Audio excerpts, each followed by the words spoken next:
Turkey's migrant deal with the EU could face a serious setback. It's all because Germany is due to vote on Thursday over how to define the mass loss of lives during the 1915 Armenian massacre.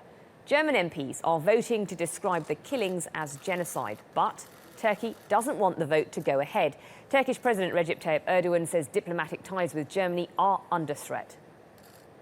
Well, joining me now is Gulnur Aybet. She is a professor and head of the Political Science and International Relations Department at Bahcesehir University in Istanbul. Welcome to the programme, Gulnur. Why does Turkey feel so strongly about this? Well, because the Turkish view on this has been that this should be left to historians, and it's no surprise that this is coming now because the EU, and particularly Germany, feel that they absolutely need to put some pressure on Turkey to make this deal go through. And as you know, Turkey has said recently that this one of the 72 conditions regarding this deal, which is changes that the EU are demanding with regards to the anti-terror laws, are unacceptable at this particular time when Turkey is facing a very heightened security threat and dealing with a very peak in its long fight against terrorism in this country. So with that being the case, there's a timing issue. And it's also a timing issue for the EU because they desperately need this deal. As you know, these refugees are stuck in Greece. They've closed the border to the Western Balkans route. The EU, surprisingly, haven't really poured in any money to look after these people there.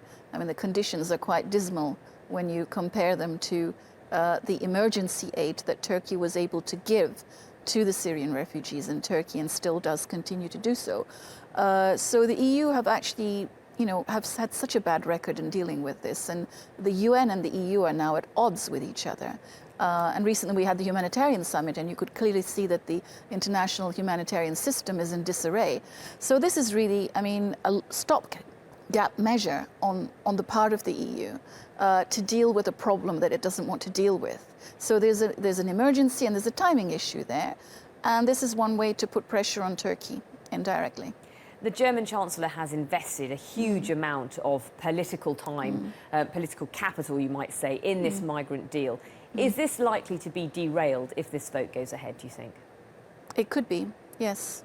And already, there are lots of, even from the very beginning, before this happened, let's face it, there were some problems with this deal. One of the conditions with regards to the anti-terror law, and also, I was very skeptical about, how the EU is going to take back one Syrian refugee from Turkey for everyone that's taken back. There's tens of thousands of people trapped in Greece, and within the past year, the EU has only been able to, relocate and place only a couple of hundred of them. So I find that the process is so slow that, if there's a large influx of people coming back to Turkey, it's going to be very difficult for the EU to place them. But on the other hand, let's not dismiss the deal entirely, because so far it's done remarkably well in terms of curbing, people trying to cross into Europe through very dangerous means, and has actually curbed some of these very unfortunate, tragic deaths that have been happening on this passage. OK, Gulnur Aybet, we have to leave it there. Thank you very much for coming in.